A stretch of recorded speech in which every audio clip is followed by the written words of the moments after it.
Israel Lebanon വെടിനിർത്തൽ പ്രഖ്യാപിച്ച് American president Joe Biden ഇന്ന് ബുധനാഴ്ച പ്രാദേശിക സമയം രാവിലെ 4 മണി മുതൽ വെടിനിർത്തൽ പ്രാബല്യത്തിൽ വരുമെന്നാണ് ബൈഡൻ പ്രഖ്യാപിച്ചത്. ഇസ്രായേൽ പ്രധാനമന്ത്രി ബെഞ്ചമിൻ നെതന്യാഹുവുമായും ലെബനോന്റെ താൽക്കാലിക പ്രധാനമന്ത്രി നജീബ് മിക്കാറ്റിയുമായും ഈ വിഷയം സംസാരിച്ചതായും ബൈഡൻ പറയുന്നുണ്ട്. എന്നാൽ ബൈഡന്റെ ഈ വെടിനിർത്തൽ പ്രഖ്യാപനത്തിന് പിന്നാലെ ലെബനീസ് തലസ്ഥാനം ലക്ഷ്യമിട്ട് ഇസ്രായേൽ നടത്തിയ ആക്രമണത്തിൽ 24 പേരാണ് കൊല്ലപ്പെട്ടത്. വെടിനിർത്തൽ പ്രാബല്യത്തിൽ വരാൻ ഏതാനും മണിക്കൂറുകൾ മാത്രം ശേഷിക്കെയായിരുന്നു ഇസ്രായേൽ ആക്രമണം നടത്തിയത്.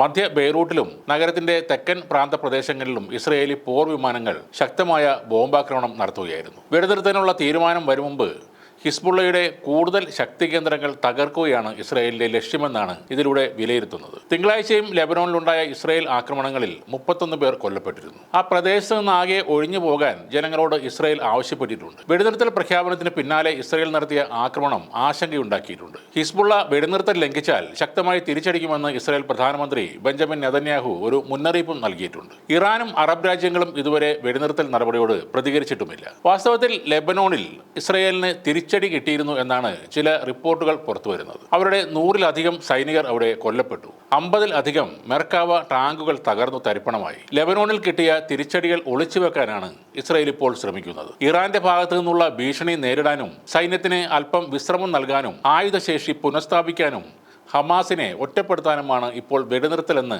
ഇസ്രായേലി പ്രധാനമന്ത്രി ബെഞ്ചമിൻ നെതന്യാഹുവിന്റെ പരാമർശം തന്നെ ആ തരത്തിലുള്ളൊരു സൂചനയാണ്. യുദ്ധം എത്ര കാലം വേണമെങ്കിലും തുടരാൻ സന്നദ്ധമാണെന്ന ഹിസ്ബുള്ളയുടെ പ്രഖ്യാപനം വന്നതോടെ അമേരിക്കയും ഫ്രാൻസും ഏറെ കഷ്ടപ്പെട്ടാണ് ഇസ്രായേലിന് വേണ്ടി വെടിനിർത്തൽ കരാർ രൂപപ്പെടുത്തിയത്. ഇതിനായി അമേരിക്കയുടെ പ്രതിനിധി അമോഷ് ഹോഷൻ സ്ഥിരമായി ലെബനോണിൽ ക്യാമ്പ് ചെയ്യുകയായിരുന്നു. യുദ്ധത്തിൽ ഇസ്രായേൽ പരാജയപ്പെട്ടെന്നാണ് 61% ഇസ്രായേലികളും വിശ്വസിക്കുന്നത്. ചാനൽ 13 നടത്തിയ സർവേയുടെ ഫലം അതാണ് പറയുന്നത്. ഇസ്രായേലിന്റെ വടക്കൻ പ്രദേശങ്ങളിലെ കുടിയേറ്റ വിഭാഗങ്ങളിലെ നേതാക്കളെല്ലാം ഇസ്രായേൽ ഈ യുദ്ധത്തിൽ തോറ്റു എന്ന് പറഞ്ഞ് വിലപിക്കുകയാണ്. ലെബനോണുമായുള്ള വെടിനിർത്തൽ കരാർ ഹിസ്ബുള്ളക്ക് മുന്നിൽ അടിയറവ് പറഞ്ഞതിന് തുല്യമാണെന്നാണ് അവർ കരുതുന്നത്. എന്ത് ലക്ഷ്യങ്ങൾ പറഞ്ഞാണോ ഈ യുദ്ധം തുടങ്ങിയത് അതൊന്നും നേടാതെയാണ് വെടിനിർത്തലിന് ശ്രമിച്ചതെന്ന് മറ്റുലയിലെ സെറ്റിൽമെന്റ് കൗൺസിൽ മേധാവിയായ ഡേവിഡ് അസൗലൈ പറഞ്ഞു. ഇസ്രായേലിന്റെ ചരിത്രത്തിലെ ഏറ്റവും തീവ്ര വലതുപക്ഷമായ ഈ സർക്കാർ എന്തുകൊണ്ടാണ് ഹിസ്ബുള്ളക്ക് കീഴടങ്ങിയതെന്ന് ഡേവിഡ് ചോദിക്കുന്നുണ്ട്. വിജയിക്കുമെന്ന് പ്രഖ്യാപിച്ചു തുടങ്ങിയ യുദ്ധം കീഴടങ്ങലിലാണ് പര്യവസാനിച്ചതെന്നാണ്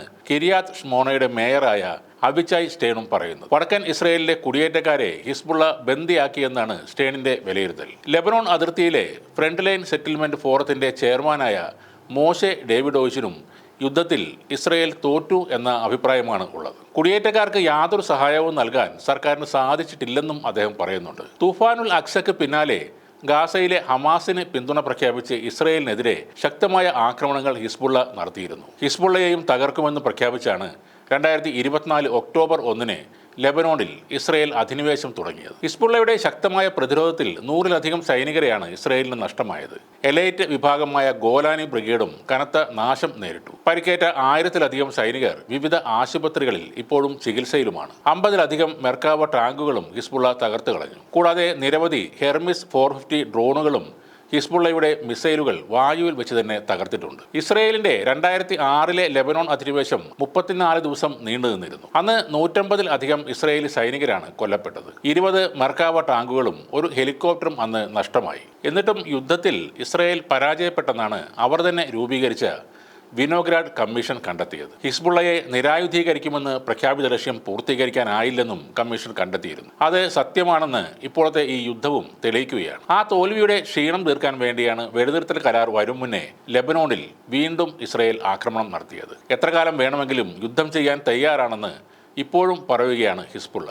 ആ പ്രസ്താവന മാത്രം മതി ഇസ്രായേലിന് ലെബനോണിൽ കിട്ടിയ തോൽവി മനസ്സിലാക്കാൻ. ലോകരാജ്യങ്ങളെ വരെ വിറപ്പിക്കും എന്ന് വീമ്പിളക്കുന്ന ഇസ്രായേൽ സൈന്യം ഒരു സൈന്യം പോലുമല്ലാത്ത വെറുമൊരു സംഘടനയായ ഹിസ്ബുള്ളയുടെ മുന്നിൽ പതറുന്ന കാഴ്ചയാണ് ലെബനോണിൽ ഇപ്പോൾ കാണാനാവുന്നത്.